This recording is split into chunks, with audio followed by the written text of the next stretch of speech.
And hello and welcome. While we wait for more people to enter this expo session, I'd like to remind everyone that November is Epilepsy Awareness Month. This year, our campaign is focused on encouraging people impacted by epilepsy to speak about their experiences through the Silence the Stigma campaign. If you haven't already, visit efmn.org to find more information. Once again, visit us at efmn.org to find more information. I would also like to remind everyone that we have open exhibitor meetings this Friday starting at 1 p.m.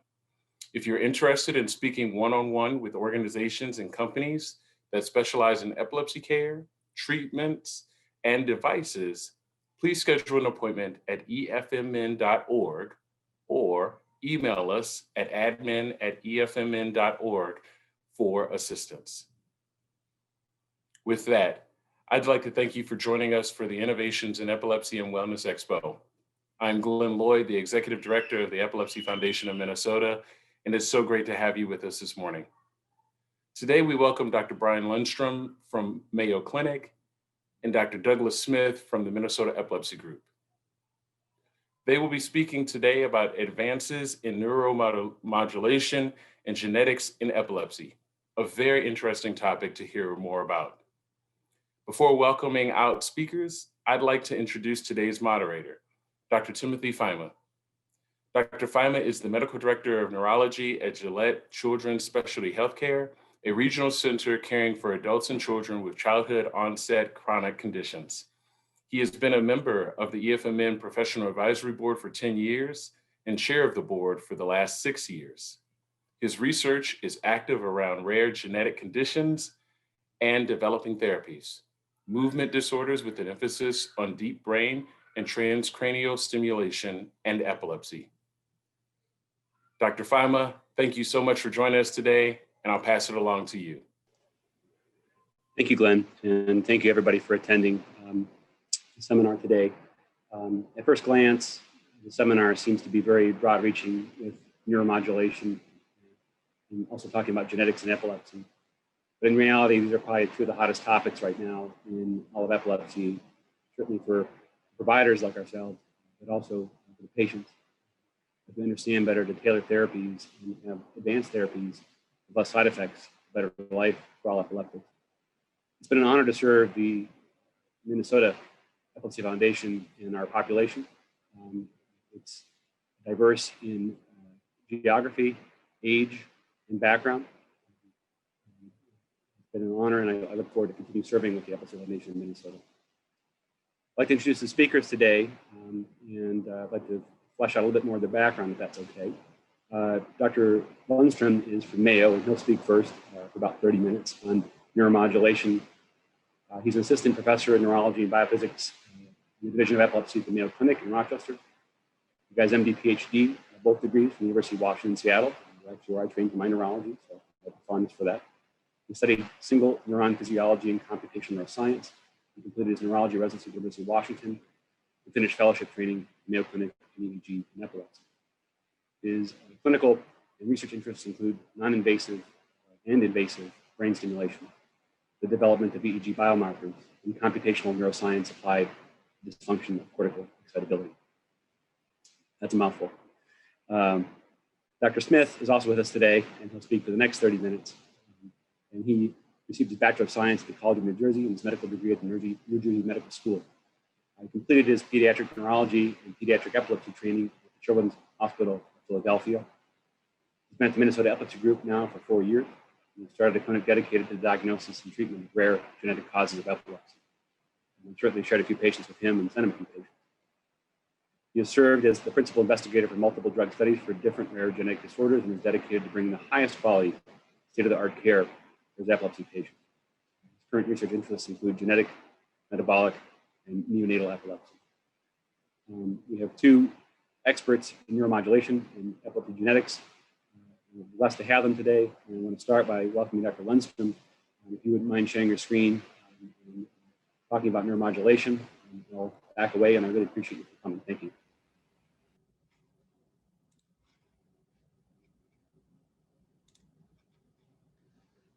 Okay, thank you very much for inviting me and for joining us here. I'm really happy to help, and I just want to say at the very beginning that if there's anything we can do here at Mayo Clinic, please don't hesitate to contact us. There'll be contact information at the end of my presentation. I want to talk a little bit about neuromodulation in epilepsy. And I want to just start by highlighting that the word neuromodulation is not necessarily a well-known word. And even in the medical field, it's a little bit confusing because it sometimes can refer to many different things. What I'm actually going to refer to mostly in this talk is stimulation that affects the brain directly. And that's what we mean by neuromodulation. I want to start just by some disclosures and say that I do work with a couple of companies in helping to advance what we think is better develop and advance the work of neuromodulation. I don't personally receive any money from these companies, but we are working here at Mayo Clinic to try to make some of these therapies better for everybody. So let me start by saying that brain stimulation is becoming increasingly common, not just for epilepsy, but for a variety of medical conditions. We typically treat people with either medicine or surgery, but brain stimulation or electricity, what could be called bioelectronic medicine, is becoming more frequent and more common. As you can see here, there's a couple articles from Time magazine in 2019, why it's time to take electrified medicine seriously. And in fact, in that article, they start out with an example of vagus nerve stimulation for gut disorders. You can see the rise of bioelectric medicine, and that's from, again, 2019. And then there's multiple ways that people are trying to think about building bioelectronic medicine into practice. And that's not just in an industry question, but it's a medical question too, because dealing with these devices, as practitioners know, are not necessarily as easy as prescribing a dose and then sending the patient home. So I want to talk just a little bit about the setting of when we think about brain stimulation for epilepsy. And one of the chief areas is related to focal drug-resistant epilepsy. Many of us already know this, but focal drug-resistant epilepsy is relatively common. What I have listed here is the prevalences of many relatively common neurological disorders. We can, for example, see migraine at 120 or so per thousand, and Parkinson's disease around 10 per thousand, and multiple sclerosis around 1 per thousand. So epilepsy fits in somewhere around 7 per thousand, and focal drug-resistant epilepsy is probably in that 1 to 2 per thousand range. So relatively speaking, focal drug-resistant epilepsy is not uncommon, certainly. So when do we think about brain stimulation? As I mentioned, when medicines don't work, the next step is often considering surgery. And what I have here is an example of when surgery might not be the best option. If you can see very closely here, this is actually the right side of the brain. There is a little bit of signal change here, which is suggestive of a focal cortical dysplasia. But this same area, if we look at the results of an fMRI, suggests that the patient has eloquent cortex. And what that means is functional cortex involved, in this case, in language, in exactly that same area. And in fact, when we looked at this patient, this is a hand-drawn schematic, this red circle is where the seizures came from, and the orange squares is where the patient's language was disrupted when we stimulated that area. So what that means is that if that area were to be surgically removed, then the patient would likely experience significant language problems. And so that is a reason that we typically would not proceed with surgery. This is a little bit of a technical joke. There are 1-0 types of people in the world, those who understand binary and those who don't. Usually when I give this talk in person, I can see how many people laugh at that and determine who the geeky folks are in the audience. But that point I'm highlighting here is that when you're dealing with surgery, it is in some sense a binary decision. You either are removing all of that brain or you're leaving that brain as is.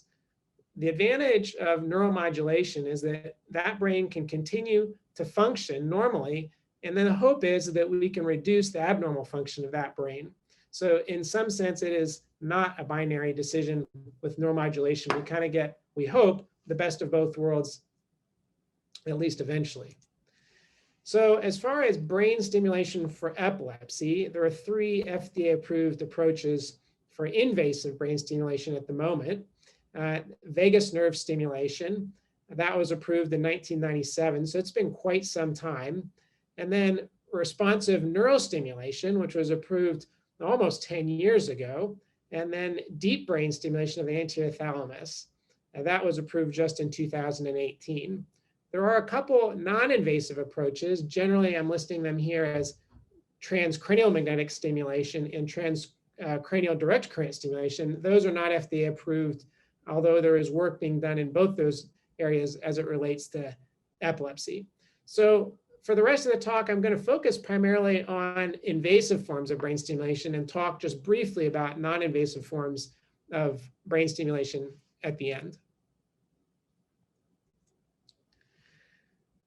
So there are several kinds, as I mentioned, of invasive brain stimulation, and they differ primarily in where they stimulate and how they stimulate. So let me first start by focusing on where they stimulate. If we think about vagus nerve stimulation, it is stimulating what one might consider to be an area that will influence the network.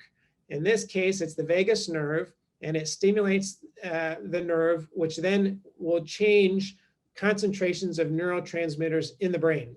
So we are not stimulating where the seizures start.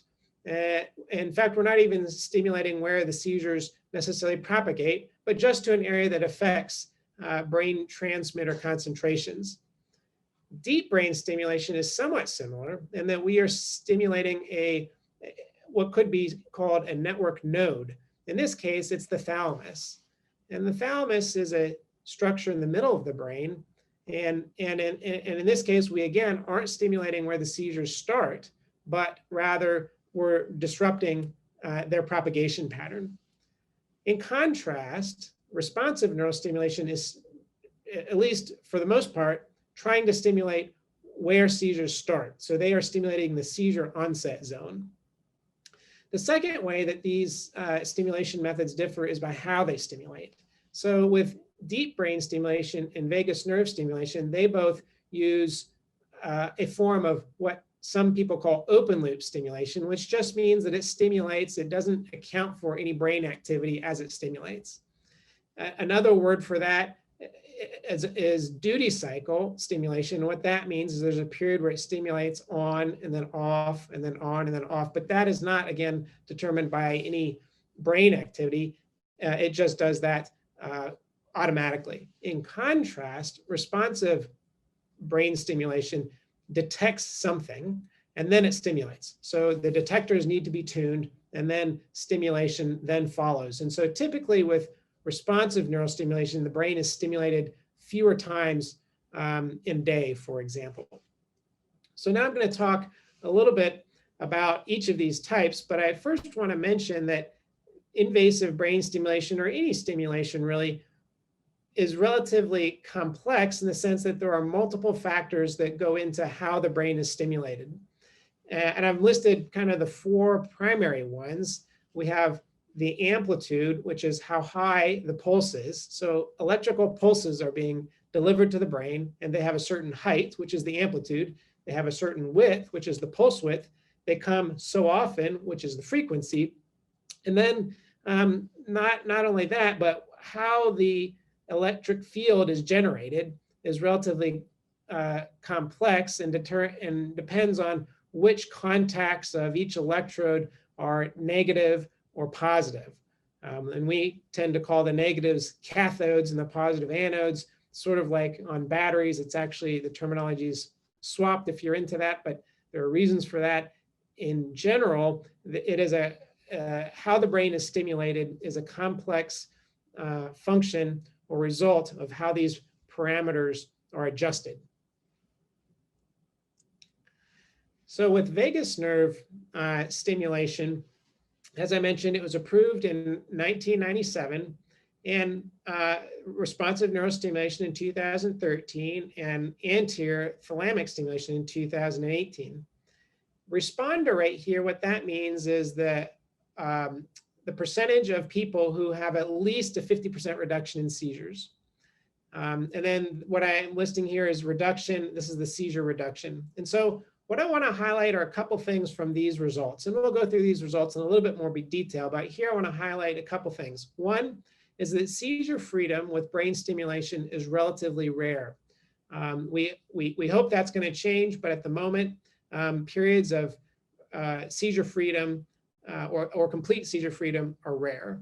The second thing I want to highlight is that in contrast maybe to medications or how we think of other therapeutic approaches, brain stimulation tends to get a little bit better over time. For example, you can see here with RNS that the responder rate at 2 years was 58 and at 5 years was 59. So that isn't such a big change, but if you look at the median seizure reduction, it was 44% at 1 year and 66 at 5 years. And recently, and I'll show you this a little bit later, we even have 7 and 9 year data. And so those results just get a little bit better over time. It's not 100% clear why that is the case, but that seems to be true for all forms of brain stimulation. So you can look at these pictures and see what you think.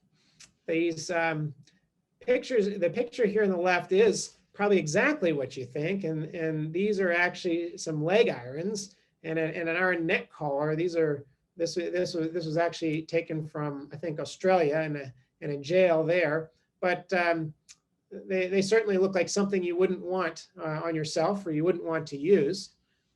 Interestingly, if we look at this picture in the middle, and there are actually some versions of this that look very much like these neck collars. This is an example of an early brain stimulator device. And in fact, this device was called an electrocompressor, because it did two things.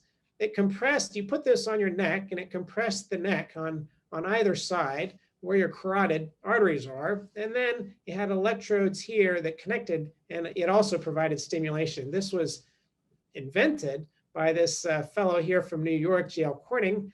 And there were descriptions that, number one, it seemed to work for epilepsy. And number two, you had to be very careful about how you used it. You had to apply appropriate pressure, but not so much that the patient fainted. As you can imagine, applying pressure to both of your carotids at the same time could be dangerous.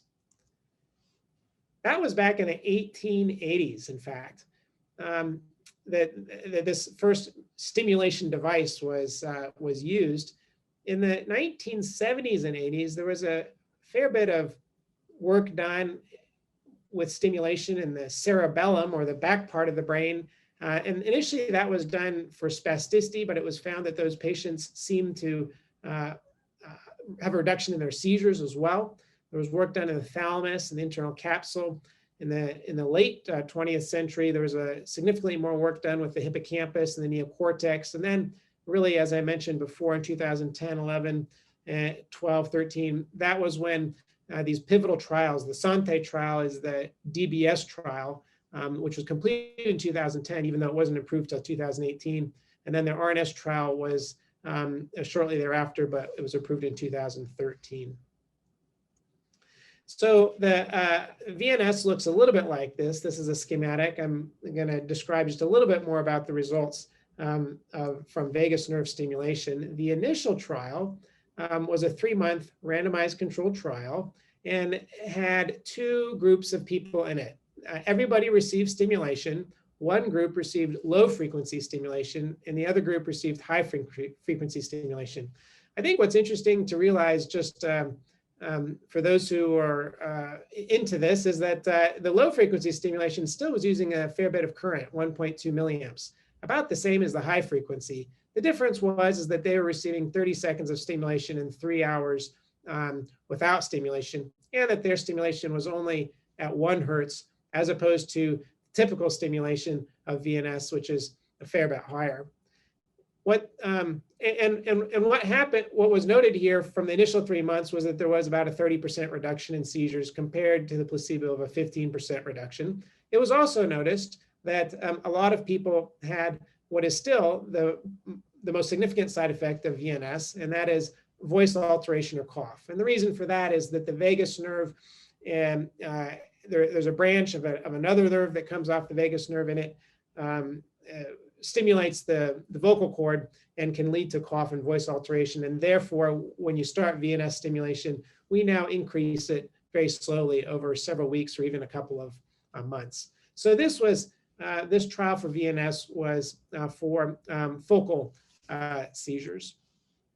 And there was a follow-up this prospective following of patients over 3 years. And at year 3, what you see is a 40% reduction in seizure, median seizure frequency, and about a 40% responder rate. And that's often the number that I might tend to quote to patients as to what you might expect. There are some newer VNS models now that do sense heart rate. So in contrast to the older VNS, which always stimulate on and then off, and even those old ones, you could swipe a magnet, and this is still true today, and it will start stimulating right away. But the Sentiva model of the VNS does sense your increase in heart rate, and it gives you stimulation at that point. And there is at least some a very small amount of evidence suggesting that patients may do better with those newer models. And finally, I want to highlight that although VNS is FDA approved for focal seizure, there's a large body of evidence suggesting that VNS is effective for generalized seizures, and maybe even particularly for pediatric patients and those with more complicated generalized epilepsies like Lennox-Gastaut syndrome. VNS is now FDA approved for patients 4 years old and older. I'll talk just a little bit about responsive neurostimulation.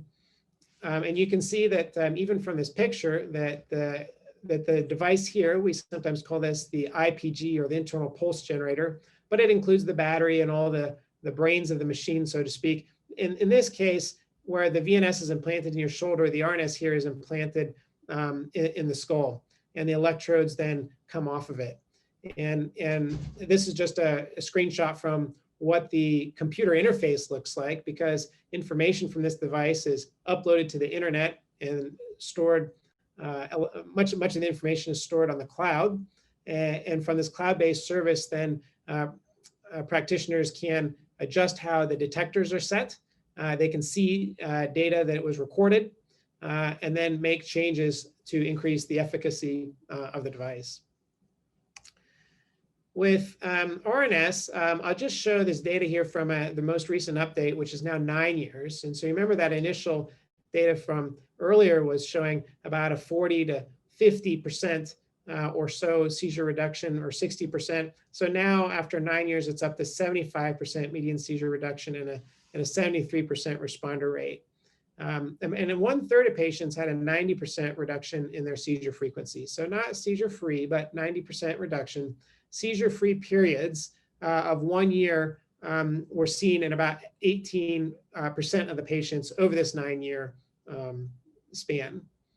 Now, one thing to highlight, and something that's new over this past year, is that RNS is now MRI compatible. And actually, let me be a little bit more precise. It's MRI conditional, so there are some restrictions on that. But with the newer RNS devices, one can receive an MRI.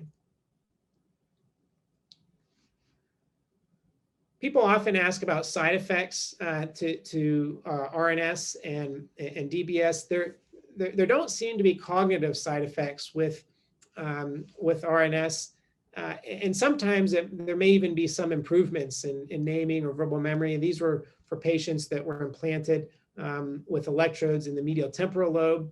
And the other benefit of RNS is that it provides some diagnostic utility. And that's because although it's only several minutes of data that's being really recorded per day, that can still be very helpful if the detectors are tuned well.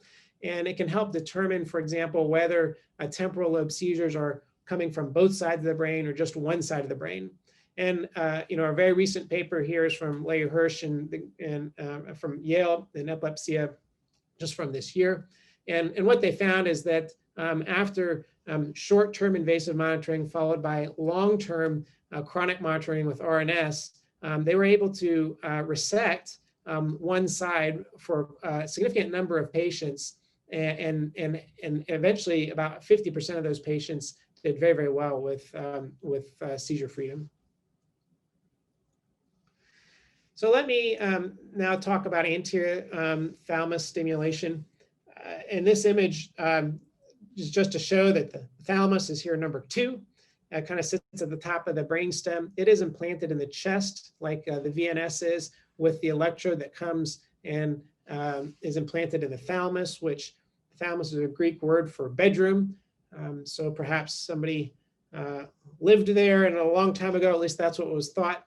But although, of course, nobody lives in your thalamus, it is a control center for the brain. And so the idea is that seizure activity, as it propagates to the thalamus, can be disrupted by thalamic stimulation. And these are data from a 5-year follow-up. So overall, the data are similar to the data seen with the RNS. So here about 70% median seizure reduction and responder rate after 5 years. And the side effects, most of the side effects are related to how quickly you increase stimulation or how the stimulation is programmed. Initially, there was some concern that there might be mood impairment. I see this typo here. Unfortunately, that should be mood.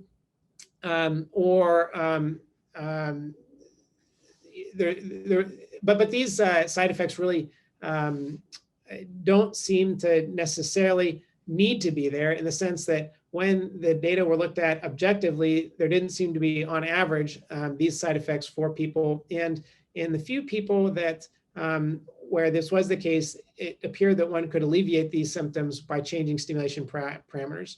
In my experience, we have quite a number of these patients, and we rarely see these side effects to be a problem. And on the rare occasions when they are, we can negotiate that with changes in stimulation. Again, as I mentioned, the objective data don't suggest a decline in either cognitive or depression scores for stimulation, although it does seem to be the case that in some patients, there definitely can be a side effect of stimulation, and then stimulation parameters need to be altered for those patients. But then these side effects typically or always, in my experience, go away. In this past year, Medtronic, which is the one company that's FDA approved for epilepsy, has released a new device, which is called the Percept. And this device is similar to the older device. It does have compatibility or conditional approval for 3 Tesla MRI, and it does have some limited sensing capabilities. It's not clear to us yet how useful these sensing capabilities will be for epilepsy. But they are there, and this is an area of further investigation. And eventually, there are some research capabilities of this device, which may allow one to be a little bit, to try some novel applications with this device. I want to just mention just a few words about sudden unexplained death in epilepsy. People are probably familiar with SUDEP, and the numbers can be a little bit difficult to quantify depending on many factors, but I've just chosen a few representative here for refractory epilepsy. Some, 6 to 9 might be a little bit on the worst case scenario, but certainly within the realm of possibility, 6 to 9 per 1,000 patient years. And after DBS, RNS, and VNS, there appears to be a significant reduction in SUDEP. It still doesn't bring it down to, quote, it is still significantly elevated. I have comparison here, what the risk of mortality or death is for heart disease, cancer, unintentional injury, and stroke. Now, obviously, these factors vary on age, and so it's a little bit difficult to compare. But the bottom line is that these devices do significantly lower the risk of SUDEP, although it does not eliminate the risk. Just briefly, this is a broad comparison of these devices. I'll just highlight a couple of things. So VNS, as I mentioned, is approved for 4 years and older, while RNS and DBS are approved for 18 years and older. Now, certainly, it's not uncommon for large centers to implant RNS in younger patients, and we've implanted a number of younger patients with DBS, but that is not, that'll be off-label use of these FDA-approved devices. The reduction in seizure at 3 years, typically we would consider RNS and DBS to be about the same. As I mentioned, these numbers tend to go up as the years go by. And we consider VNS just to be a little bit less efficacious, although in general, maybe a little bit less invasive as well, insofar as it isn't brain surgery, but it's neck surgery. I just want to mention just a couple things about some of the novel ways that people can use brain stimulation. This comes from work here at Mayo Clinic. And this is use of these FDA-approved hardware in non-FDA-approved uses. And so one of the things that we've done at Mayo Clinic is, in some sense, take some aspects of how you might typically use DBS and VNS and some aspects of RNS.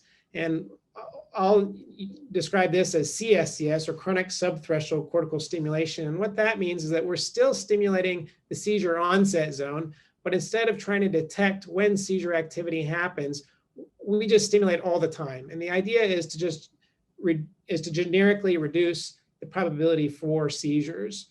So this would be continuous open loop stimulation. And one of the keys to this approach, at least as has been done here at Mayo Clinic, is the idea that we can use trial stimulation to optimize parameters. So while patients still have temporary electrodes in the brain from their invasive monitoring, those temporary electrodes can be stimulated, and we can look at the EEG, and that can help us to determine what stimulation parameters might be best for that particular patient and where we might best stimulate. And then those temporary electrodes are removed, and at some point then permanent electrodes are used instead. And so for this approach, we've actually implanted 26 or so patients now, and we've had, at least in this carefully selected group, good results with about 40% free of disabling seizures for at least a 1-month period. And if you just look at the sort of the responder rate, about 90% of patients have at least a 50% reduction in seizures. There are investigational approaches now where we're looking at increased sensing capabilities. So this is from a study led by Greg Worrell here at Mayo Clinic with an investigational device that allows for continuous EEG recording from the device. It actually isn't maybe 24/7, it's more like 23/7 would be the possible upper limit, because the device does need to be recharged, and you can't stream data during that time. But the idea is that data can be streamed from the device to a handheld computer or something similar. And from this, one can see the brainwave activity continuously, potentially for years. What is the benefit of this sort of approach? Well, we know, of course, that seizure diaries are notoriously inaccurate. We also would like to better be able to predict when seizures happen. And so this allows for some more sophisticated artificial intelligence or machine learning seizure prediction algorithms, better assessments of seizure burden. And there's a significant amount of ongoing work related to this kind of approach. I want to finish just in the last couple of minutes here with a couple words about non-invasive brain stimulation. If you haven't heard, it's common. Here you can see just a few articles from magazines or journals. Non-invasive nerve stimulation boosts learning of foreign language sounds. So the idea is that if you use non-invasive brain stimulation, you can learn a foreign language better. Performance boost paves way for brain doping. And so apparently these non-invasive brain stimulation devices are very common. If you see them among Olympic athletes, you can Olympic athletes are electrifying their brains too, or electrifying their brains, and you can too. The picture of the ski jumper here is because several years ago, they had ski jumpers use these non-invasive brain stimulation approaches as they were learning how to improve their performance. And apparently those who used the devices jumped somewhere around 8 to 10% farther. So the idea is that there's a lot of people using non-invasive brain stimulation. Depending on the type, it is safe enough that it is currently being marketed directly to consumers. We're looking at this more related to epilepsy. So these approaches aren't FDA approved for epilepsy, but there's significant possibilities and potential for these devices to be helpful to patients. This is just an example of transcranial magnetic stimulation. And this is using a MRI guided approach, so we can actually see exactly where the brain is being stimulated. And so TMS, or transcranial magnetic stimulation, involves an electromagnet, which gives a short pulse and induces an electrical current in the brain. The technology is relatively expensive, and so this is something that would be done in the hospital or in the clinic. In contrast, transcranial direct current stimulation uses relatively cheap technology, and this is what the Olympic athletes are using, some form of TDCS. And it involves, this is a bunch of electrodes placed over the brain, but it could be just a sponge or something like that. And that is applying a very low level of current, like from a battery. And I was just going to say the data for TMS and TDCS are not, there's not a lot of data out there, but there are ongoing trials. We'll be probably participating in a pivotal trial for TDCS that hopefully will be starting soon.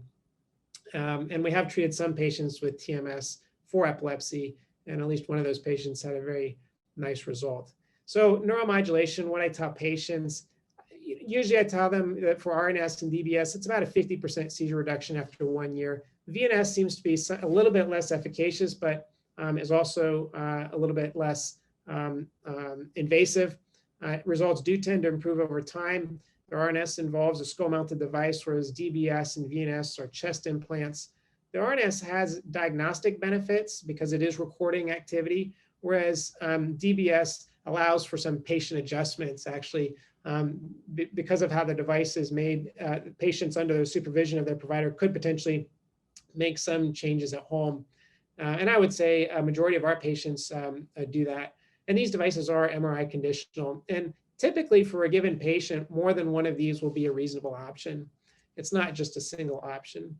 So I'll finish here just by listing just a partial list of some of the things that are going on at Mayo Clinic as far as clinical research in epilepsy. With brain stimulation, we're still looking at DBS. We're a part of the Medtronic post-marketing study, but there are other devices that we're looking at related to DBS, investigational devices, as I mentioned, with sensing.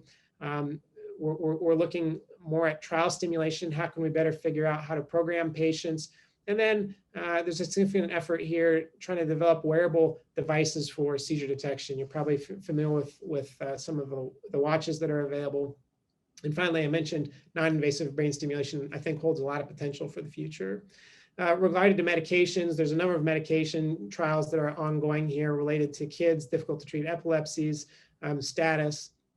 And then as far as other trials, this is just a partial list, but there are some related to better imaging for epilepsy, laser ablation for treatment of temporal lobe epilepsy. Can we use electrodes in a better way for stereo EEG, such as using thalamic electrodes? And how can we better differentiate between epileptic seizures and seizures that are non-epileptic in origin? So with that, I'll finish here. Here's some contact information, and I think there'll be time for questions later. Thank you, Dr. Lundstrom. I really appreciate that. Very educational, very thorough. As I prepare to transition to Dr. Smith, thank you for sharing your screen. Sorry. And Dr. Smith, are you prepared to presentation open to share your screen too? Just I want to make sure. Yes. 1 second. We'll have time for some Q&A later. We already have some questions that were submitted. We'll make sure we address that. we will allow Dr. Smith to take over here as far as your portion of the talk about genetics and epilepsy. And I'll back out of the way here. All right. So thank you for the introduction, and thanks everyone for coming. I know this is kind of a hard time for so many of us in order to learn about the latest advances in epilepsy. Again, I kind of just want to quick do my own disclaimer. I'm a pediatric epileptologist. I'm not a geneticist. I came into this primarily because there was an unmet need when I moved into the community 4 years ago. And I've been doing, this is kind of my primary focus now for the last 3 years. And this has been coupled with quite a bit of change in this field, particularly of those last 3 years. And so there are some things that I can't do. I rely on the help of my geneticist to help. So our audience are primarily going to be epileptologists. And so hopefully my perspective will be more helpful than the geneticist perspective. But when we get to questions, I might have to defer some to those, that set of experts. Much like Dr. Lundstrom, I have to share my disclosures. I will be talking about Zogenix, specifically they make a Fintepla, and I have served on advisory boards for them. And additionally, I do consulting work for Encoded Therapeutics, who do gene therapy, and I will be talking about their products later today. So, you know, when we talk about genetics, it's not a single monolithic thing. There are several aspects to genetic testing, and each one of those is kind of an active moving target. And the whole field of genetics, not just in epilepsy, has been kind of revolutionized in the past decade. And I think understanding where we're at, understanding that the floor is actively moving under our feet can be very, very helpful in understanding kind of some of the limitations I'm going to be talking about for what this means for our genetic testing and what we're going to be expecting in the future. And so I'm going to start speaking particularly about panels, primarily because that's what the vast majority of us wind up doing. And then I'll touch on a little bit and kind of make some predicting about what's going to be happening in the near future. Once you have the testing, well, what do we do with that information? There are two things. Number one, we first need to interpret it. We have to make an actual decision at the end of it of this is normal, this is abnormal. And if it is abnormal, what does that actually mean? And if you're listening to this, you're probably aware that a lot of these don't come back as normal or abnormal. They come back with this somewhere in between. And so we'll be talking about that in between, the devilish variants of unknown significance and the active ongoing war against them. And then we'll be talking about again, we're going to talk about some of the latest tools. One of the more recent tools for interpretation is going to be splice site interpretation. And I'll talk about that a little bit. And then finally, we'll talk about where does this actually wind up going. I have to cut this kind of a little bit. I can't talk about everything that's going on, but we'll talk about some of the latest in targeted treatments. And then finally, we'll wrap it up with gene therapy. So let me start by talking about the overall landscape as to where we are. And it's really important to understand how quickly things have changed in the field of genetics. Now, many people in the audience probably remember the Human Genome Project, and they'll recall that it was around in 1998 that we completed the first human genome at a cost of about $2 billion. Ever since then, the cost has been precipitously declining. And the latest one, this chart doesn't even go to it, but I've been getting advertisements on my Facebook feed stating that Nebula Genomics will sequence my whole genome for $250. And so as our computing power has improved, and that's what Moore's law refers to. Moore's law is the observation that microchip power doubles every 2 years, and the cost of those doubly powered microchips is cut in half every 2 years. Meaning that there is an exponential increase in our computing power and an exponential decrease in the cost of that computing power. And initially, that seemed to have been the limiting factor of what drove down the cost. And notice that on the y-axis here, these are an exponential curve. Every tick is reduced by 10-fold. So we start off at 100 million and get all the way down to $1,000. And so initially, it followed this curve of computer of Moore's law with our computing power. But then the cost just, again, precipitously dropped, starting right around 2007, 2008. And this is when we started doing massively parallel sequencing. And this is the point where it suddenly became really cheap for us to do a lot of genetic testing. It then kind of fell along again with Moore's law, starting at that point.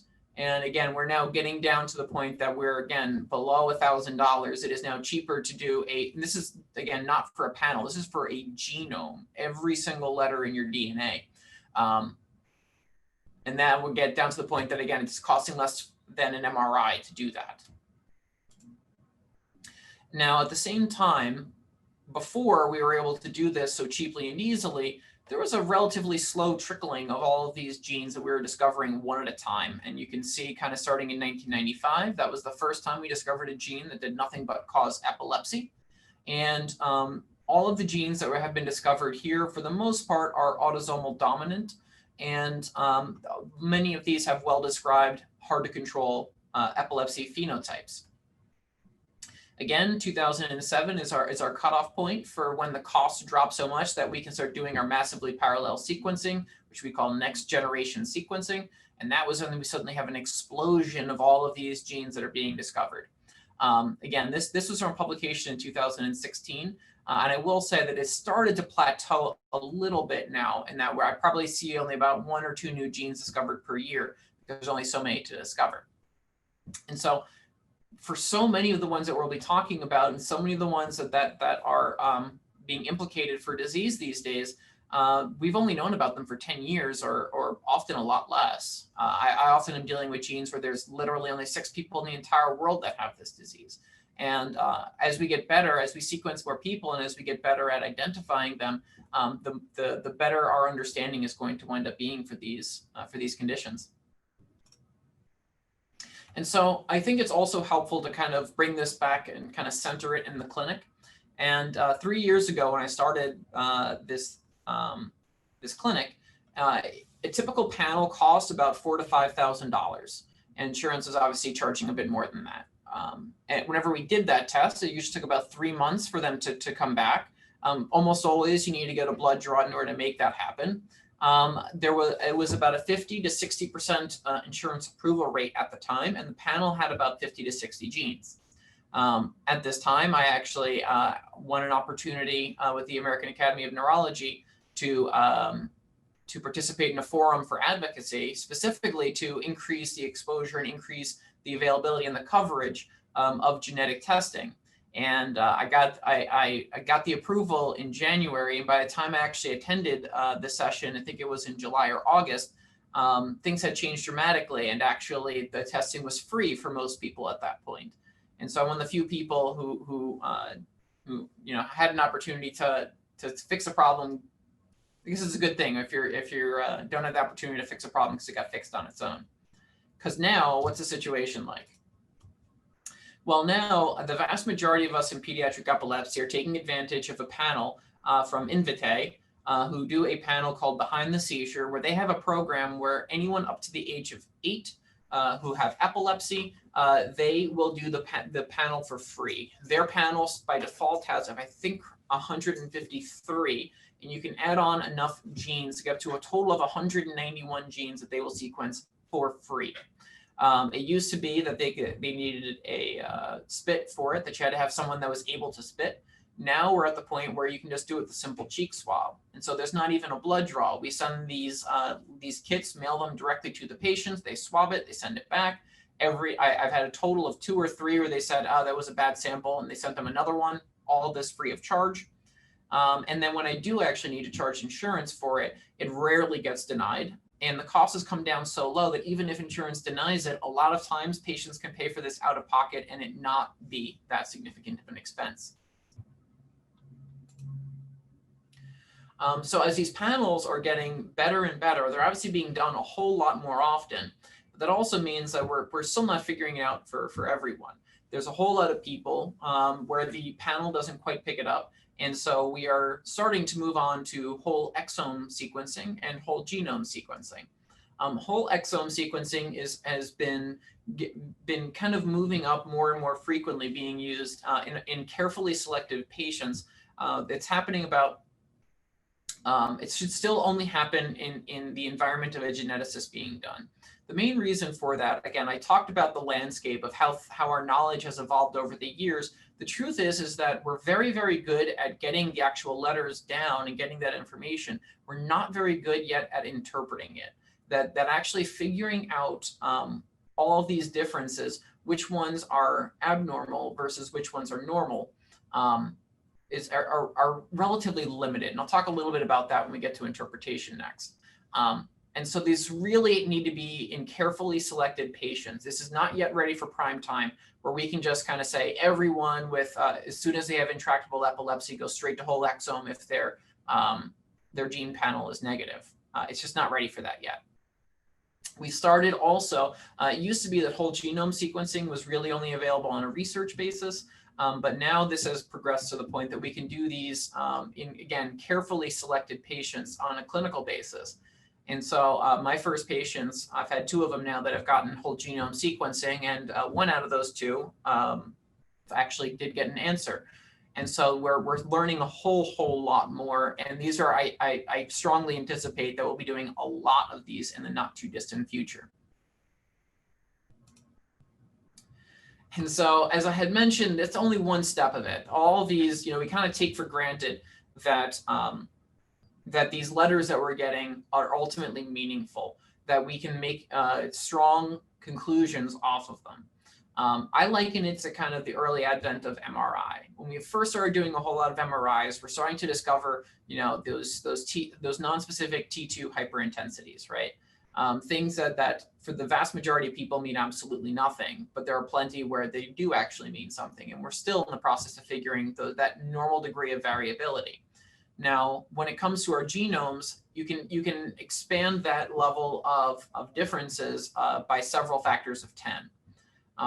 The reality is that my genome is completely unlike any others, and every individual that gets their genome sequence is going to be different. They're all going to be very different from each other. And our technology in terms of figuring out what differences are just, these are normal differences between individuals, as opposed to this difference is actually causing a problem. Well, that's something that's going to take a lot more information in order for us to get good at this. And so in order to take this information and make it useful, right? Because other than that, it's just letters. The letters themselves are useless. But in order to make it useful, this is the field that I think we're going to be seeing kind of. Moore's law is not going to make this easier, unfortunately. This is going to require a lot of thinking power on top of that computing power. And so the important message that I have to share is that we're going to get better at doing this every time we do a whole genome. Every time we sequence someone who is normal, or sequence someone who has epilepsy but has a normal heart situation, but someone who has a heart situation but has these epilepsy genes being sequenced, we know they don't have an epilepsy problem. Excuse me. We're learning every single time what normal can look like. And that is, again, the important piece to this. As we learn what normal looks like, that's going to make it much, much easier for us to figure out what abnormal is. And we'll be able to get clear answers on all of these genes.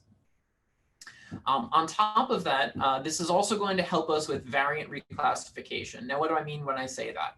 So if you've ever ordered a genetic test, you've likely seen a variant of unknown significance. Now, what those variants are is they're essentially saying that this is a very uncommon finding. So it's by definition in less than 0.01% of the population. And we're not totally sure whether this difference is actually significant or not. And by definition, if you're doing it in a panel, it's in a gene of potentially of interest. Now, the vast majority of these we can figure out on our own without actually the help of a geneticist. And I'm going to walk you through that step on the next slide. But the important thing is that the few ones that we cannot figure out just by doing our initial steps, those will be resolved with every test that we do. And so for depending on where you ordered your genetic test from, if it's from one of the major labs that are still existing, they're all continuously, they keep all of those variants kind of in their database. And if there ever is a time where, let's just say there's someone else with the same epilepsy presentation who has the same variant as them, that updates their database to say, okay, perhaps this variant is actually a problem. The other way around is also true. If it ever gets registered that someone who we thought was abnormal, but we found some other normal individuals with the same change, they'll reclassify that variant as either likely benign or likely pathogenic. These companies, again, as long as they still exist, the main ones that I use are Ambry, Invitae, and GeneDx. They do this for you continuously, and they'll update you if there's ever a change. You can reach out to them. I've never had a time though where I've reached out and asked for one of those updates where there was something they didn't already share with me. I'll talk to you again about the process. I strongly encourage all providers to actually read the genetic reports and to do the variant interpretation on their own. This is really straightforward at the end of the day. And I think having those basic tools to start with, it will make you much more comfortable in doing this. And so again, it's not something you necessarily need a geneticist to do. I think, again, it's the same way as taking a look at the MRIs on the patients, the MRIs that you order for your patients. You should think, yes, you want your radiologist report, but the vast majority of the time you should be able to do that interpretation yourself. Again, we're talking about the latest and greatest in this field. And so I want to mention that there's a new technology that's available.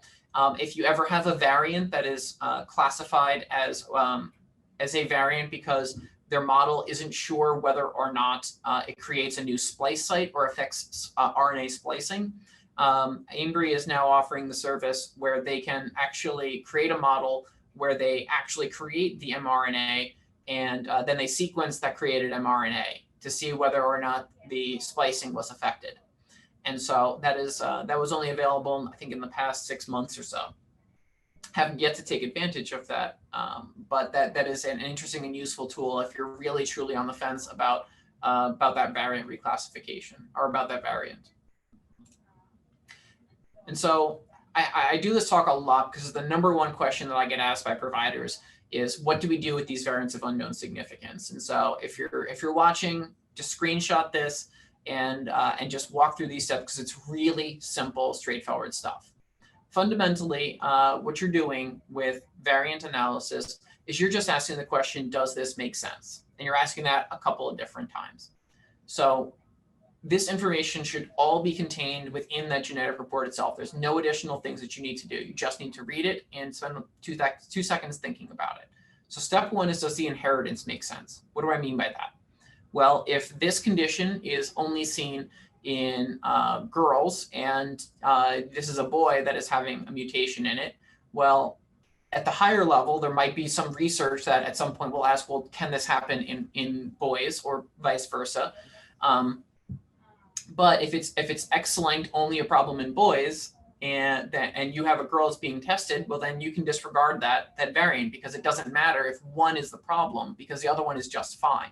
The same way if it's an autosomal recessive condition and you have a variant of unknown significance in one of those genes, but the other one is just fine. If that's the case, then don't even worry about thinking about it anymore. So an autosomal recessive condition, and by definition, an autosomal recessive condition needs 2 bad copies. And when you have a VUS, it's just saying, we're not sure if one of these copies is bad. There, you can just disregard it. You can stop everything else. You're done. Just disregard it. And again, when you actually read the genetic reports, they will specifically tell you that they're not going to actually do any kind of parental analysis. They're not going to do any other steps if it is that situation where it's autosomal recessive with 1 bad copy. So let's just say it's SCN1A that you're getting a variant in. Okay, so you know that's autosomal dominant, and so you only need 1 bad copy of this gene. And so the next question is, well, does this make sense? So let's just say that I ordered this test in a patient that has prolonged febrile seizures and has had status epilepticus multiple times and has some myoclonic seizures as well. A variant in SCN1A now is setting off very loud alarm bells, right? We know for a fact that this particular patient that patient kind of fits the story. We know that other people who have bad mutations in SCN1A are going to have exactly what this patient looks like. And so now I have 2 strikes against this particular situation to say, I think this gene might actually be the cause of their epilepsy. And so again, so it's easier for SCN1A because it's a gene we know very well. What about all the other genes that the vast majority of us have never heard of? Well, thankfully, again, on these genetic reports, it's there. All you have to do is just take a look at the report, read what it looks like. If it has a progressive myoclonus epilepsy, if it's associated with Ohtahara syndrome, essentially whatever it'll tell you exactly what it's associated with. And you can ask yourself, does this look like my patient? If it causes a progressive myoclonus epilepsy and you have a patient who's 10 years old, who's had a few GTCs, but never has had myoclonus, there's a good chance that you can disregard that. But again, you have to just take that time to make that assessment.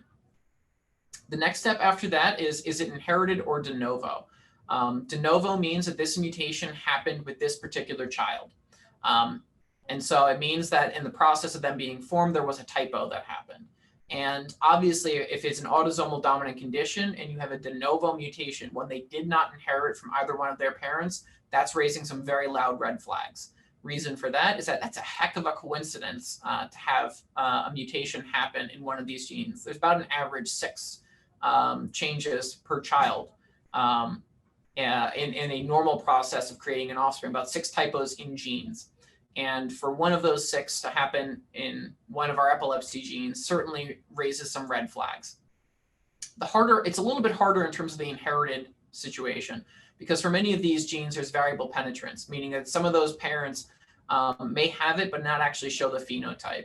And that really depends from gene to gene. So inherited doesn't actually necessarily disprove it, but de novo definitely is a huge red flag in terms of this being a problem. If you've gone through those first 3 steps, that will actually cover about 90 to 95% of your variants of unknown significance.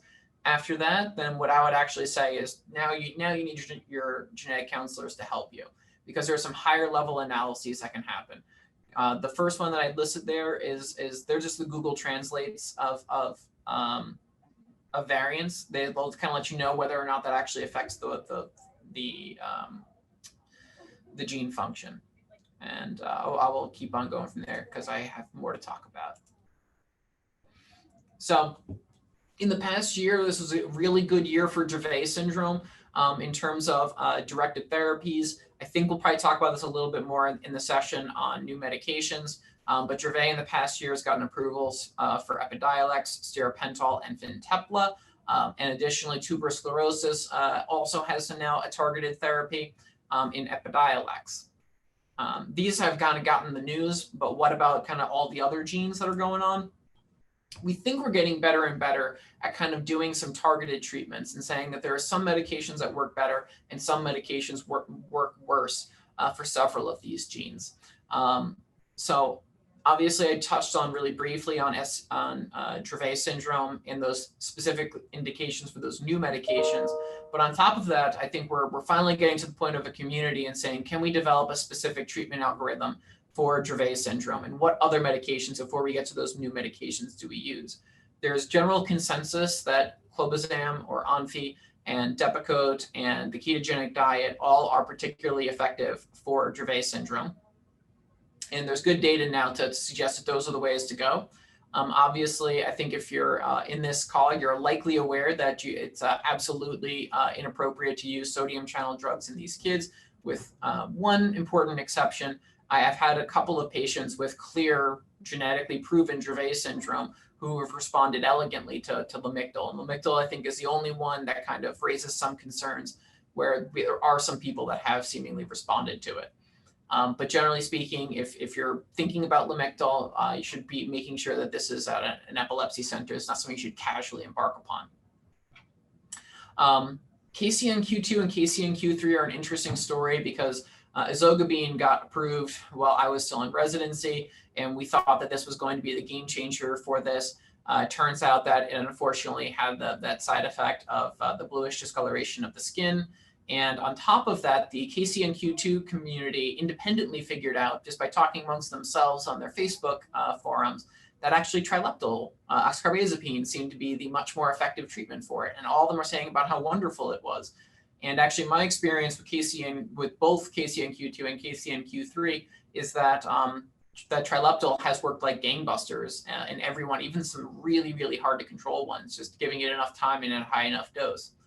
There is ongoing research interest in kind of next generation forms of ezogabine, although I think those are still at the research level at this point, and they're just hitting their phase 1 trials as well. SCN8A is one of the more unfortunate and challenging forms of epilepsy. But this is one that's generated a huge amount of research interest, and it looks like in an experimental level, very, very high dose sodium channel blockers, in particular phenytoin, seems to be really helpful for these kids. And I've had some success with those high dose sodium channel blockers, but again, it's still really hard epilepsy. And so at the jury, any help that we can get with that one, quite frankly, is appreciated. SCN2A is another really interesting story, and I have a slide specifically on it. And PCDH19, there's a nice kind of chart that has recently been published that has shown that clobazam has been particularly effective for these kids, for these girls specifically. And in my personal experience, again, clobazam has been wonderfully effective for it. And then kind of the dream after that is kind of, are there targeted specific medications that are only indicated for this? And again, we talked about Dravet syndrome with its specific indications. Our nicotinic acetylcholine receptors, the CHRNAs and CHRN-Bs, there are case reports in very small case series that have suggested nicotine can be effective for it. It's a very controversial topic because these kids have nocturnal frontal lobe epilepsy. And so if you're not sleeping so well because nicotine is reducing your time spent to sleep, then naturally you're going to have fewer seizures. More recently, there are some papers that suggest again that our sodium channel blockers are really helpful, and zonisamide as well. I talked obviously about cannabidiol being effective for tuberous sclerosis, but additionally everolimus is specifically used for it, and Sabril. The jury is still out on KCNT1. There seems to be a paper published every year that kind of refutes the previous year's thoughts. And so I've seen papers that have said that it actually seems to have a response in about half. I've seen really good work from Australia saying that it does absolutely nothing. And that said, for KCNT1 tends to cause some really hard epilepsy. And so we still all try it, although the jury is very much out on it. POLG1 causes Alpers syndrome and is the whole reason that we are very, very careful with the use of Depakote under the age of 2 years. And TPP1, which causes CLN2, has a really effective and impressive treatment. Intraventricular serlepanase alpha, which has really had some very impressive results from their drug trials. In my personal experience, it is not as impressive as the data has suggested, but it has definitely helped with the epilepsy with these kids. For all these other conditions that we're not going to have these specific drugs for, this is kind of what I hope the future is going to look like. And I think we'll probably get over the next 2 or 3 years as we get better at collecting data and have more kids to analyze.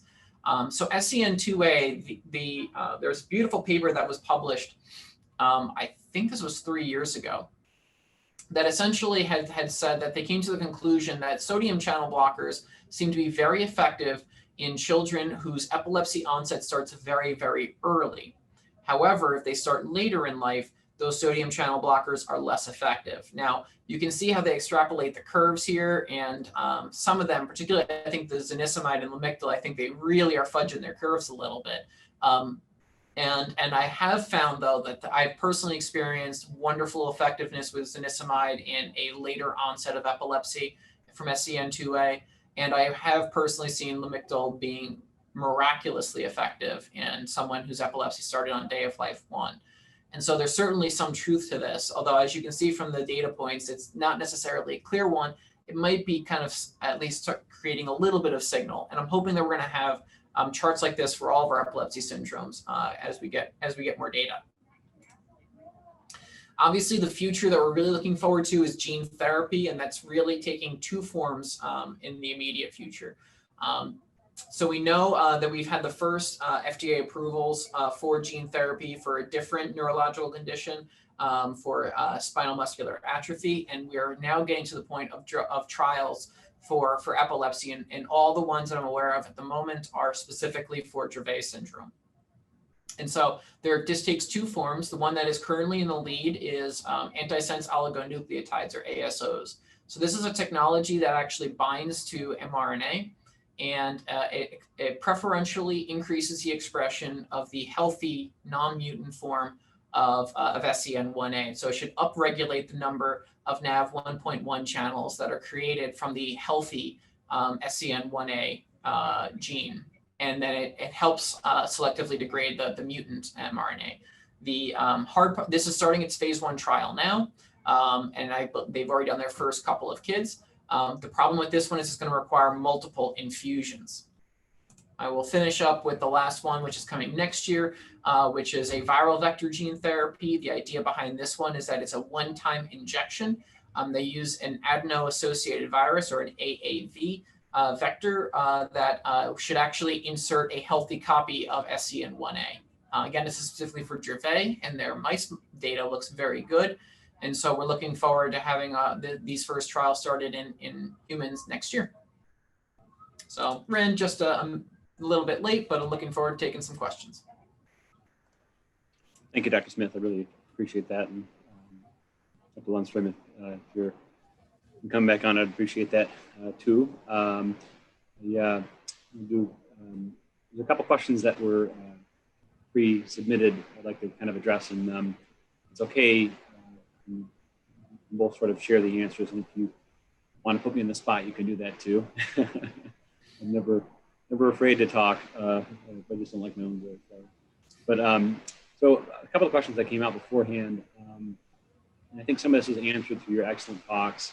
I think one of the questions was, with the cause of epilepsy being unknown for so many, does current research provide any clues on what factors might contribute to epilepsy? And actually, I think both of you might be able to chime in here, because I think it sort of both of your talks sort of centered around ways to kind of break up the epilepsy cycle or kind of understand the origins. So I don't know, Dr. Lundstrom, if you wouldn't mind going first, because I think what would you like to say about the factors contributing to epilepsy? Yeah, you know, I'll be interested to hear what you both how you might answer this to patients. I sometimes tell patients that it's not uncommon, like we see in that example I showed in my talk. There's these small, migrational effects that probably left something not quite organized correctly that happened very early on, and for whatever reason, the effects of that don't display themselves until later in life. And we typically see, it's not uncommon for us to see patients in their 40s, 50s, and even 60s who appear to have non-trauma related epilepsy, and it's difficult to know the cause. What we do know from some of the stimulation is that sometimes you don't have to know exactly the cause to treat it. We know that from surgery too. You do sometimes want to know where it comes from. For stimulation, you don't always have to know where, but then of course the caveat is that you're not always doing something that is likely to lead to seizure freedom.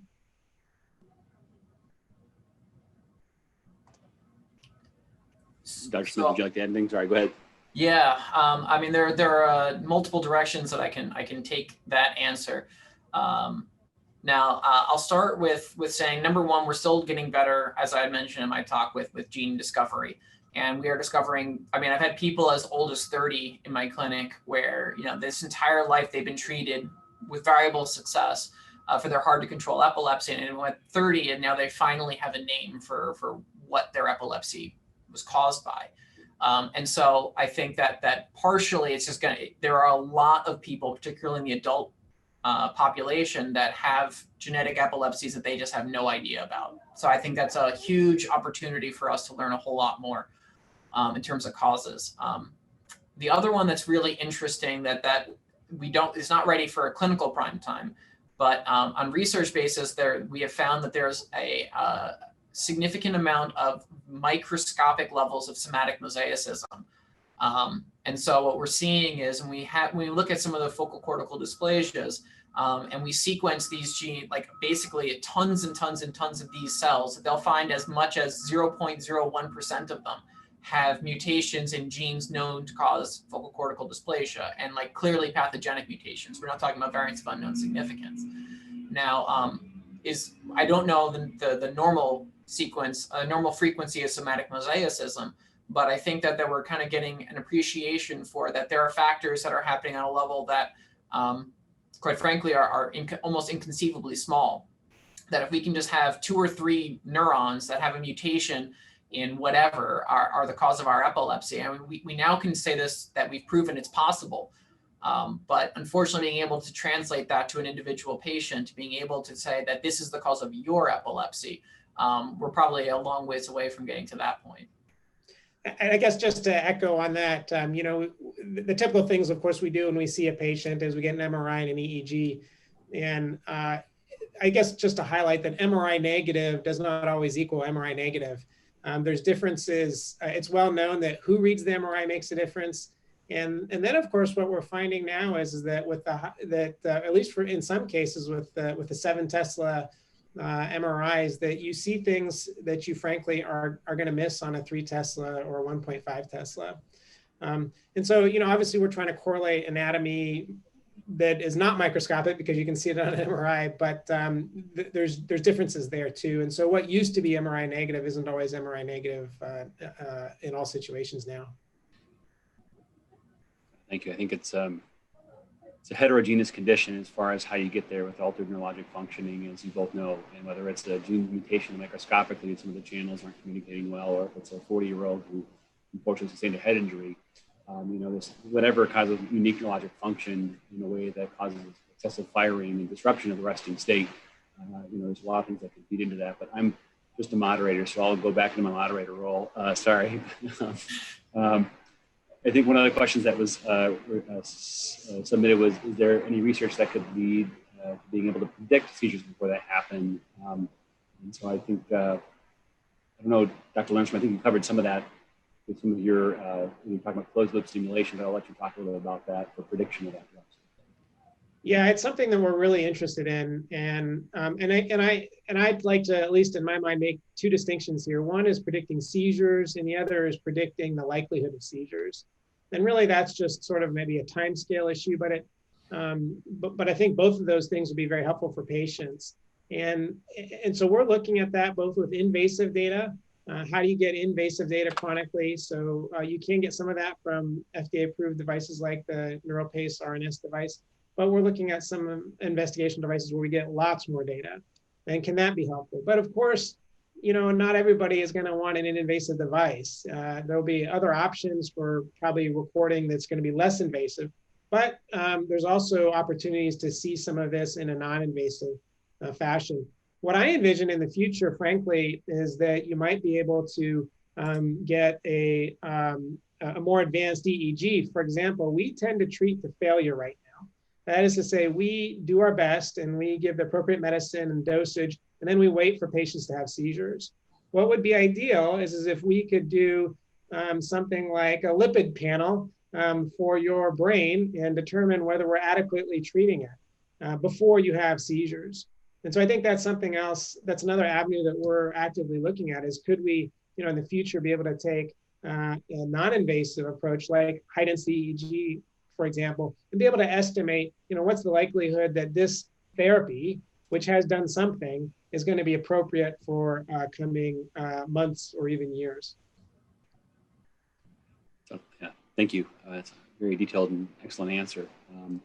Appreciate that, and hopefully we can get to places like where the Parkinson's patients are, where they can read different frequency and gamma bands and begin to look at kind of predictive information about dyskinesias and whatnot. But anyway, the next question, what's new in SUDEP research? Dr. Lundstrom, you had an excellent sort of slide on that, sort of what the differential or the betterment for SUDEP is with some of the different therapies. But Dr. Smith, if you don't mind, is there anything you'd like to comment on for what you think about SUDEP, what's new in SUDEP research? Yeah, so SUDEP is a particular area of interest in 2 specific genes. In SCN8A, they have an alarmingly high rate of SUDEP, and with Dravet syndrome. It's something that is very, very difficult to study in the genetic field, simply because you just need so many individuals in order to figure out whether or not your intervention is making a difference. And so staying in my lane of genetics, I think that we can help identify individuals at greater risk of it, although I'm not aware of any specific intervention that has been proven to improve SUDEP rates. I know it is something that in the Dravet community, again, they are very, very vocal about, and they're doing everything they can to track that outcome with all the new interventions that are coming out. And we think that lowering overall seizure burden should reduce their risk of SUDEP as well. Unfortunately, that's something that, because you need so many person years, you need so many people on these therapies for so many years, it's something that can be very difficult for us to prove in the short or medium term. And so unfortunately, that data will probably be the last to come out for at least for the genetic realm. Yeah, I'll add just briefly, you know, there was a recent study that suggested that about 70% of SUDEP cases for those who have convulsive seizures might be prevented if they weren't sleeping alone. You know, I don't know if, you know, again, as far as a magic answer, there isn't one, but some of these sort of maybe more common sense things may make a big difference. We do a very good job of naming things really catastrophically in medicine. For the pediatrics among us, it's SIDS, sudden infant death syndrome, but sudden unexplained death from epilepsy is pretty catastrophically named too, but it's accurate. There was a question that came in, and I think this is actually kind of both of you, Dr. Smith, maybe you could answer first, but would it be beneficial to have another genetic test done after a few years to see if any changes in technologies occurred? We showed that excellent slide from epilepsy 2016. And then the same with MRI, you know, would it be useful to have repeat MRIs over the years? So you want to comment on the genetics piece, Dr. Smith? Yeah, so there's no single answer to that. The rule of thumb I always tell people, if you want a simple answer, is if you were tested before 2015, yes, it's worth retesting. You can see, obviously, I mean, you saw from that exponential curve that the real takeoff started happening around 2010. But the panels really started coming into more broad use right around 2015. And sometimes before that, there were just single genes being tested. The other part is that a lot of people who thought that they've already been genetically tested that I've seen maybe had a microarray, they had individual gene sequence, they had their Prader-Willi methylation studies done, but they actually never had an epilepsy panel done. And so I think it's also important to note what testing was done. And so if they got a whole exome in 2015, well, then probably additional sequencing at this point is not going to be helpful, assuming that they're actually at the company that's doing that ongoing variant analysis. But if you only got a panel, only got single gene testing done, again, anywhere between, I would say 2015 would be my cutoff to say it's definitely worth repeating. And I guess as far as MRI, that was the next part was, should you maybe repeat an MRI annually? I'm not sure if that was the question. I guess the general answer would be, for most patients, I don't think you need an MRI annually. What you would like is a high quality MRI read, ideally by a neuroradiologist trained in epilepsy or experienced in epilepsy. That's what you would like, and to have probably an epilepsy protocol MRI, and maybe depending on the situation, if it's available to you, a 3T or a 7T. But once you had that, I don't think annually is, in most cases, necessary. Thank you. There's another question. I'm going to actually two questions that were pre-submitted, and I'm going to roll them into one actually. Because essentially, it was what are the most promising research studies that you see in epilepsy that are ongoing currently?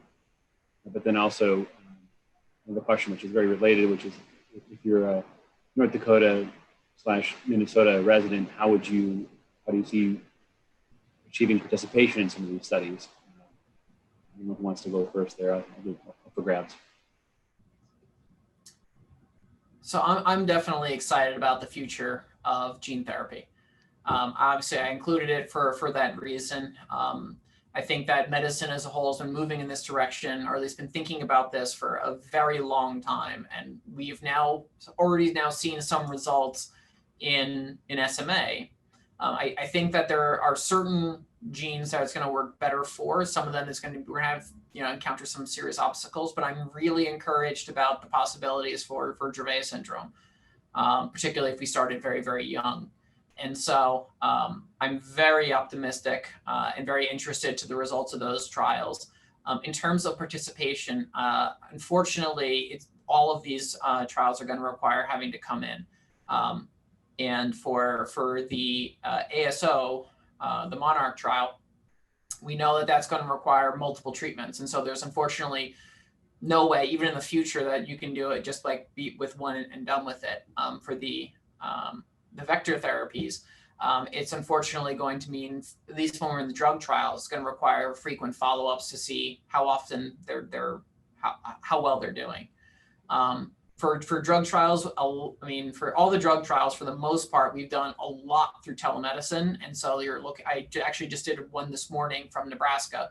And so we can still do drug studies over telemedicine, but I imagine, particularly for the phase 1 studies, that's not going to be realistic. We're actually want to see them in person. But yeah, that's what I'm most encouraged about. Yeah, I would echo that as far as being, there's a lot of trials and so forth going on. I think you would just need to be evaluated. Ideally, that's in person. Some of that could be done initially via video visit with some triage sort of from there. As far as promising studies, I think there's a lot of promising things. One of them, is just related to some of this non-invasive brain stimulation, which really hasn't been fully developed, I think, in part not due to medical reasons, but more due to commercial and logistical reasons. And I do think that, the fact that you can go out and buy a brain stimulator to help you learn a foreign language better, but that there's actually decent evidence this could help your epilepsy, but we really haven't explored that. I mean, that conundrum is going to be resolved at some point. So I think there's going to be some exciting opportunities for ongoing at-home therapy. Yeah, I think the holy grail would be a medication or a cure that stops the epilepsy. It doesn't cause side effects that are unbearable and allows everybody to live their life. Because at the end of the day, our goal is for everybody to kind of facilitate life, not facilitate med administration or treatment.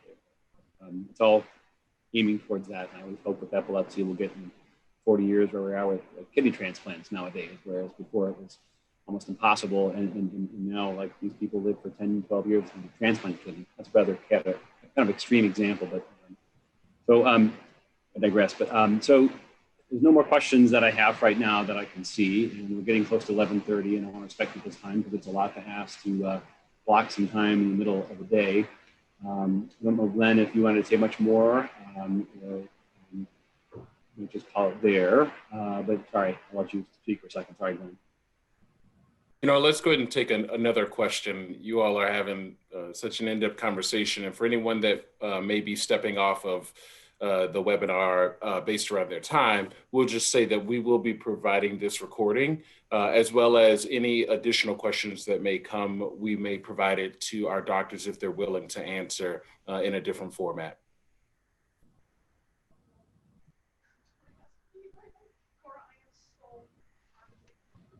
Tim, you're muted.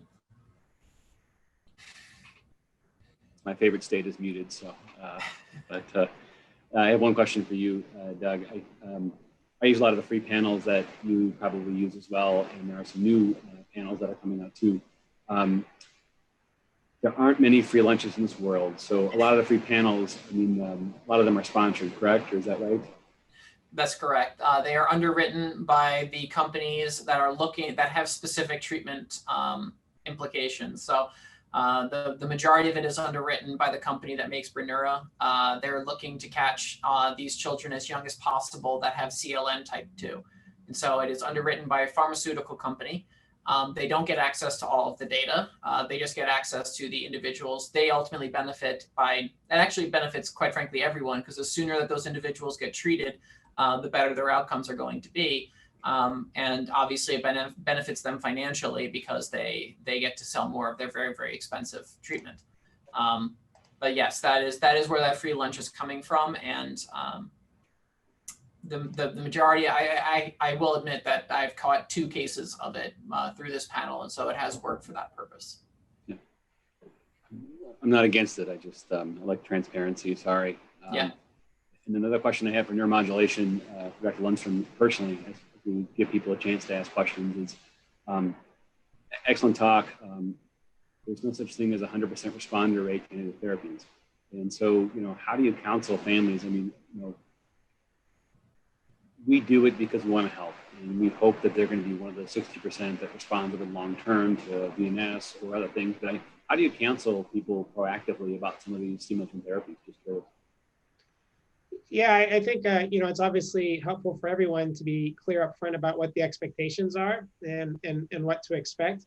I would say certainly for DBS and RNS, the vast majority of patients, we do see a reduction in seizure severity, even for the patients who don't see the expected reduction in seizure frequency. But it's always tricky when, we already know this, we do surgery in a resective surgery in a patient and their seizures come back. This is not unexpected. So I think it is about setting expectations. Of course, the advantage with brain stimulation in some sense is that the ongoing side effect profile really is very minimal with regard to stimulation itself. It has more to do with the devices and taking care of the devices and so forth. And so at least they're not stuck with, in that sense, stimulation is still reversible. It's not as reversible as maybe just stopping a pill, in the sense that it takes a little bit more effort to explant the device or so forth. But it's more reversible than a left temporal lobectomy that leaves somebody with significant speech impairment. Yeah, that's one of our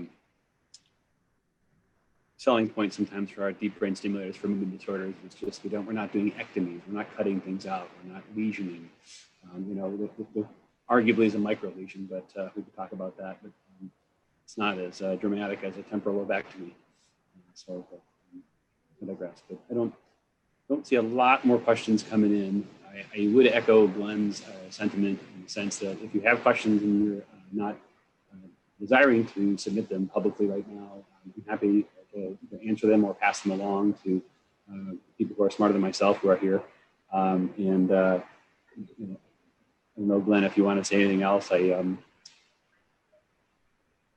Well, I really want to express our appreciation to Dr. Lundstrom, Dr. Smith, and Dr. Faima for spending the morning with us and outlining some really interesting developments. I'd say that I always love a good history lesson, so it's fun to go back into the archives and pull up some of that information. Thank you to all three of you for your time today, as well as thank you for your consistent and I'm sure persevering work during this time of COVID. It really does make a difference. And so we have deep appreciation for all of our healthcare workers that joined us today and healthcare professionals. Dr. Faima, I'll leave any final comments to you. And then I just have one final note around if anyone has any additional questions. I don't have a whole lot more comments. Dr. Lundstrom, thank you very much. I appreciate that. Dr. Smith, thank you so much. I appreciate that. We are all part of the army of serving Minnesotans in neighboring states too, but let's focus on Minnesota for today and North Dakota. But we'll be continuing our work today as we leave this, but I don't have much more to add right now. But I appreciate the opportunity to participate in this as well. Thank you. Thank you. And thank all of you for joining us for our first healthcare provider session at the Expo. It's just continued to be very informative and helpful. As a layperson who knows 99% of what you said was something that I don't know, I hope that it did help your colleagues out there in the field. So really appreciate that. If you have any additional questions that you'd like to submit, know that you can email us at admin@efmn.org. Once again, you can email us at admin@efmn.org, and we will appropriately send your questions along, as well as Dr. Lundstrom and Dr. Smith's presentations will be packaged into a webinar that you can then revisit at some other point. Until next time, into our other sessions, as well as our opportunities to connect with our exhibitors on Friday, you have a great day. Stay warm, everybody, and happy fall. Thank you.